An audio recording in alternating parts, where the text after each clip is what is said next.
छत्तीसगढ़ में लोकसभा चुनाव की पिच पर आज बीजेपी खेमे ने अपने दमदार प्रचारक योगी आदित्यनाथ को बैटिंग यानी कि प्रचार करने के लिए उतारा। पहले राजनांदगांव, फिर कोरबा, उसके बाद बिलासपुर में योगी आदित्यनाथ ने ताबड़तोड़ जनसभाएं की। योगी आदित्यनाथ ने इस दौरान अपने दुर्विरोधियों पर निशाना साधा। इसके साथ ही जमकर निशाना साधते हुए कई मुद्दों पर बातचीत की। आइए दिखाते हैं योगी आदित्यनाथ के आज के दौरे पर एक खास रिपोर्ट की योगी आदित्यनाथ का आना किस तरह से जरूरी था और किस तरह से उन्होंने निशाना साधा है।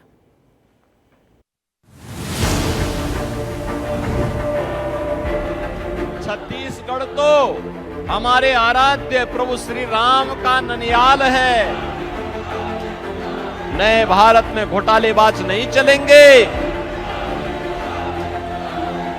छत्तीसगढ़ में राजनांदगांव लोकसभा सीट बीजेपी के लिए आन की लड़ाई बनी हुई है। एक ऐसी सीट जहां 2009 से बीजेपी का कब्जा है। इस बार के चुनाव में जहां कांग्रेस ने पूर्व सीएम भूपेश बघेल को सीट से अपना प्रत्याशी बनाया है, तो वहीं भाजपा की तरफ से संतोष पांडे चुनावी मैदान में है। माना जा रहा है कि इस सीट पर भूपेश बघेल के पिता का प्रभाव है। यही कारण है कि बीजेपी अपने तमाम दिग्गजों को राजनांदगांव सीट पर प्रचार प्रसार के लिए उतार रही है। उत्तर प्रदेश के मुख्यमंत्री जब मंच पर थे तो उनके साथ छत्तीसगढ़ के उप मुख्यमंत्री विजय शर्मा और प्रदेश के कई भाजपा दिग्गज भी नजर आए। संबोधन की शुरुआत योगी आदित्यनाथ ने भारत माता की जय, मां बम्लेश्वरी की जय, छत्तीसगढ़ महतारी की जय और जय जोहार के उद्घोष के साथ की। भारत माता की, भारत माता की, भारत माता की, छत्तीसगढ़ महतारी की, छत्तीसगढ़ महतारी की, मां बिम्लेश्वरी की, मां बिम्लेश्वरी की जय जोहार। सभा स्तर में मौजूद तमाम नेता, कार्यकर्ता और जनता को संबोधित करते हुए भाषण के शुरुआती अंश में ही उन्होंने प्रभु श्री राम के ननिहाल का जिक्र बड़े रोचक अंदाज में किया। रायपुर के लिए प्रस्थान कर रहा था तो कुछ पत्रकारों ने मुझसे पूछा कि आज आप छत्तीसगढ़ जा रहे हैं, क्या कहना चाहते हैं? मैंने कहा भाई छत्तीसगढ़िया और सबसे बढ़िया।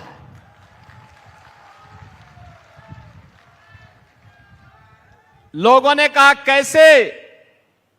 मैंने कहा भाई ननिहाल किसको अच्छा नहीं लगता है, और छत्तीसगढ़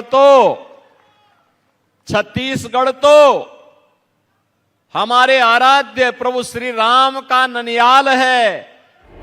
योगी आदित्यनाथ ने छत्तीसगढ़ की छवि को हमेशा सकारात्मक रवैये को लेकर अटल बिहारी वाजपेयी और नरेंद्र मोदी की सरकार की जमकर सराहना की। सरकारों ने उपेक्षा की होगी, लोगों ने तमाम प्रकार के गलत तरीके से यहां की छवि को प्रस्तुत करने का प्रयास किया होगा, लेकिन भारतीय जनता पार्टी की सरकारें छत्तीसगढ़ के अंदर या केंद्र में श्रद्धेय अटल जी की सरकार रही हो या फिर पिछले 10 वर्ष में प्रधानमंत्री मोदी जी के नेतृत्व की सरकार, जिस मजबूती के साथ छत्तीसगढ़ को उसकी पहचान दिलाने के लिए प्रतिबद्ध दिखाई देती है, वह अभिभूत करने वाली है। मंच पर जब फायर ब्रांड और हिंदुत्व के बड़े चेहरे योगी आदित्यनाथ थे, तो भला राम मंदिर का जिक्र करने से कैसे चूक सकते थे। ऐसे में बीजेपी शासनकाल में 500 वर्षों बाद राम मंदिर का शिलान्यास का जिक्र कर उन्होंने कांग्रेस की क्लास लगा दी। आपने देखा होगा जो काम अयोध्या में हुआ है, प्रभु रामलला 500 वर्षों का इंतजार समाप्त करके फिर से अयोध्या में उनका आगमन हुआ है। क्या ये काम कांग्रेस के लोग कर पाते? क्या ये काम कांग्रेस के लोग कर पाते? क्या पूर्व मुख्यमंत्री रमन सिंह के कार्यकाल के दौरान की चर्चा करते हुए रायपुर में बने भव्य राम मंदिर संबंधित उन्होंने बेहद रोचक वार्तालाप को जनसभा में सुनाया। प्रभु राम की इस महिमा की भूमि छत्तीसगढ़ में आकर के कौन लोग अभिभूत नहीं होंगे? जब रायपुर में भगवान राम का मंदिर बन रहा था, डॉक्टर रमन सिंह जी उस समय यहां के मुख्यमंत्री थे। उस समय उन्होंने कहा था, मंदिर बनाते समय कहा कि अयोध्या में अभी नहीं बन पाया, लेकिन हम पहले छत्तीसगढ़ में बना रहे हैं। भगवान राम का मंदिर, तो मैंने कहा पहले तो ननिहाल में ही बालक आता है, जब अयोध्या पे छत्तीसगढ़ में रामलला आ जाएंगे तो अयोध्या में भी अब मंदिर बनने से कोई रोक नहीं पाएगा। रमन सिंह अटल बिहारी वाजपेयी और नरेंद्र मोदी की सरकार के दौरान बनाई गई तमाम योजनाओं को समाप्त करने का सीधा सीधा आरोप लगाते हुए योगी आदित्यनाथ कांग्रेस पर जमकर बिफरे। भारतीय जनता पार्टी की सरकारों ने, चाहे वह डॉक्टर रमन सिंह की छत्तीसगढ़ की सरकार रही हो, चाहे वह वर्तमान में श्री विष्णुदेव साय के नेतृत्व की सरकार हो, इन लोगों ने यहां के गरीबों के लिए, पिछड़ों के लिए, वनवासियों आदिवासियों के लिए, उनके उत्थान के लिए प्रधानमंत्री मोदी जी के नेतृत्व में और श्रद्धेय अटल जी के नेतृत्व में जो योजनाएं बनाई थी, कांग्रेस ने अपने 5 वर्ष के कुशासन में ही उन्हें पूरी तरह समाप्त करने का प्रयास किया। शराब घोटाला, कोयला घोटाला, डीएलएफ घोटाला को लेकर योगी आदित्यनाथ के निशाने पर राज्य के पूर्व मुख्यमंत्री भूपेश बघेल थे। भूपेश बघेल को आड़े हाथों लेते हुए योगी आदित्यनाथ ने साफ साफ कह डाला कि अब देश में भ्रष्टाचारी नहीं चलेगी।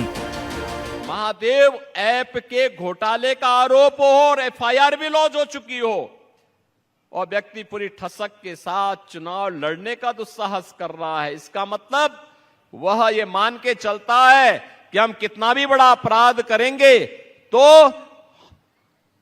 हम लोग समाज की आंखों में धूल झोंक करके सत्या त्याग लेंगे।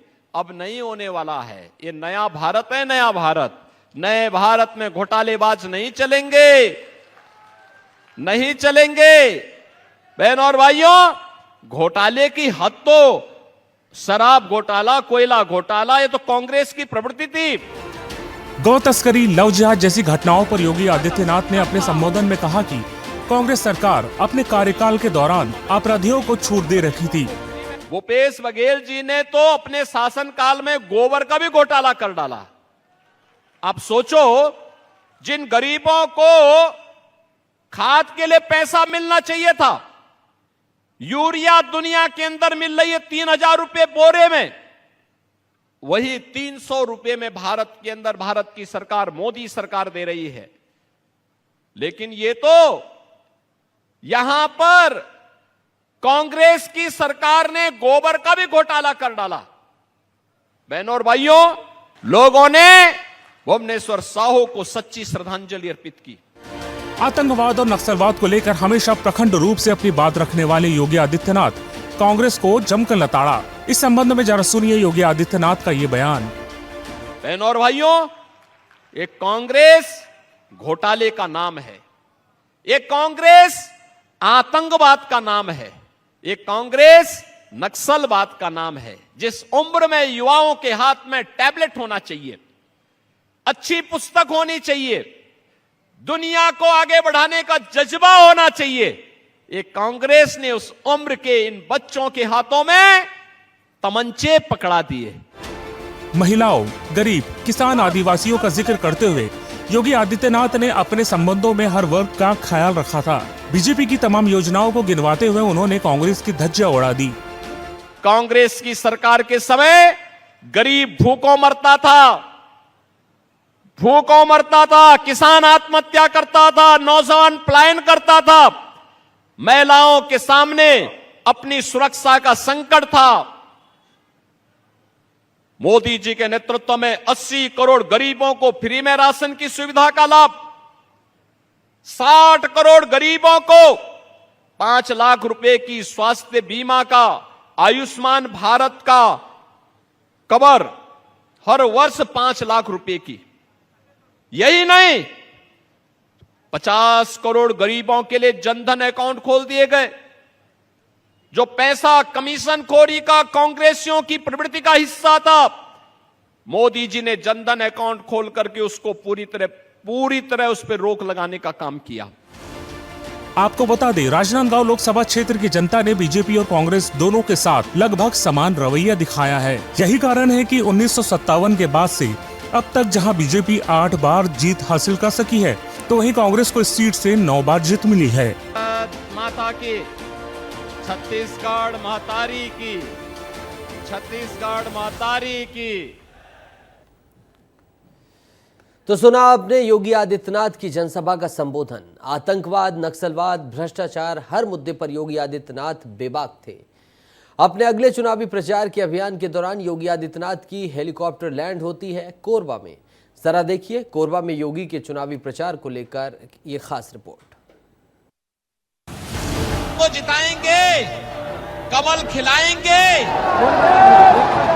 राजनांदगांव में कांग्रेस को जमकर धोने के बाद उत्तर प्रदेश के मुख्यमंत्री का अगला पड़ाव कोरबा था। योगी आदित्यनाथ के संबोधन की सिर्फ जगह बदली थी, तेवर वही थे। नरेंद्र मोदी की उपलब्धियों का जिक्र करते हुए योगी आदित्यनाथ ने वैश्विक स्तर पर भारत की उपलब्धियों को गिनवा दिया। पिछले 10 वर्ष में आपने मोदी जी के नेतृत्व में बदलते हुए भारत को देखा है। एक ऐसा भारत जिसका दुनिया के अंदर सम्मान बढ़ा है, एक ऐसा भारत जिसकी सीमाएं आज सुरक्षित हैं, एक ऐसा भारत जो आतंकवाद के सामने, नक्सलवाद के सामने घुटने नहीं टेकता है, बल्कि उसका मुंहतोड़ जवाब देकर के उसको नेस्तनाबूद करने की मादा रखता है। एक ऐसा कांग्रेस सरकार की तमाम खामियां गिनवाने के क्रम में उन्होंने आतंकवाद और पाकिस्तान पर जमकर चुटकी ली। देश के अंदर आतंकवादी कहीं भी घुसपैठ करके बम विस्फोट कर देते थे। आज तो क्या स्थिति मोदी जी ने बनाई, कहीं पटाखा भी जोर से फटेगा तो पाकिस्तान पहले सफाई देता कि हमारा हाथ नहीं है, क्योंकि उसे मालूम है ये नया भारत है। अगर कहीं गलती से भी पाकिस्तान का हाथ सामने आया तो भारत की बहादुर सेना पाकिस्तान के अंदर घुस करके मारेगी। छत्तीसगढ़ में गरीबों के मकान के संदर्भ में योगी आदित्यनाथ ने कहा कि गरीबों को मकान देने का पूरा ब्लूप्रिंट सरकार के पास तैयार है। चुनाव के बाद इन कामों को अमल में लाया जाएगा। उत्तर प्रदेश में हमने 56 लाख गरीबों के मकान बना दिए, लेकिन छत्तीसगढ़ में भूपेश बघेल की कांग्रेस की सरकार ने एक भी गरीब का मकान नहीं बनाया। आज भारतीय जनता पार्टी की विष्णुदेव साय की सरकार ने कहा है, मोदी जी ने आश्वासन दिया है और उन्होंने 18 लाख गरीबों के लिए मकान के कागज तैयार कर दिए। चुनाव के बाद उन 18 लाख गरीबों को एक आवास उपलब्ध होने जा रहा है। पहले चरण में बीजेपी को भारी सफलता की उम्मीद जताते हुए योगी आदित्यनाथ ने 400 पार का नारा खूब लगाया। आपको बता दें, कोरबा सीट 2019 की लोकसभा सीट में कांग्रेस के खाते में गई थी, जहां कांग्रेस ने फिर मौजूदा सांसद ज्योत्सना महंत को इस सीट से प्रत्याशी बनाया है, तो वहीं भाजपा ने राज्यसभा सांसद सरोज पांडे को चुनावी रण में उतारा है। कोरबा सीट पर ऐसा पहली बार हो रहा है जब 2 महिला प्रत्याशी आमने सामने हो। वहीं इस सीट पर जातीय समीकरण की बात करें तो अनुसूचित जनजाति के 44% मतदाता, अनुसूचित जाति के 9% मतदाता, मुस्लिम 3.5%, तो वहीं अन्य और ओबीसी मिलकर 44% मतदाता इस सीट से आते हैं। योगी आदित्यनाथ जब बिलासपुर पहुंचे तो यहां का नजारा कुछ और ही था। भाजपा कार्यकर्ताओं ने एक कतार में 30 से ज्यादा बुलडोजर योगी आदित्यनाथ की आम सभा के लिए खड़े कर दिए थे। हर बुलडोजर पर बीजेपी का झंडा लहरा रहा था। नक्सलवाद के ऊपर यहाँ योगी का रौद्र रूप देखने को मिला। आज छत्तीसगढ़ की 3 जनसभाओं में योगी आदित्यनाथ ने विशेष तौर पर हिंदुत्व, नक्सलवाद और आतंकवाद जैसे मुद्दों को प्राथमिकता दी। जाहिर सी बात है, योगी आदित्यनाथ की पहचान देश भर में हिंदुत्व फायर ब्रांड नेता के तौर पर है। ऐसे में देखना दिलचस्प हो जाता है कि एक ही दिन में योगी आदित्यनाथ की 3 ताबड़तोड़ जनसभाएं करवाने से छत्तीसगढ़ के मतदाताओं में क्या प्रभाव पड़ता है। ब्यूरो रिपोर्ट, विस्तार न्यूज। भारत माता की, भारत माता की।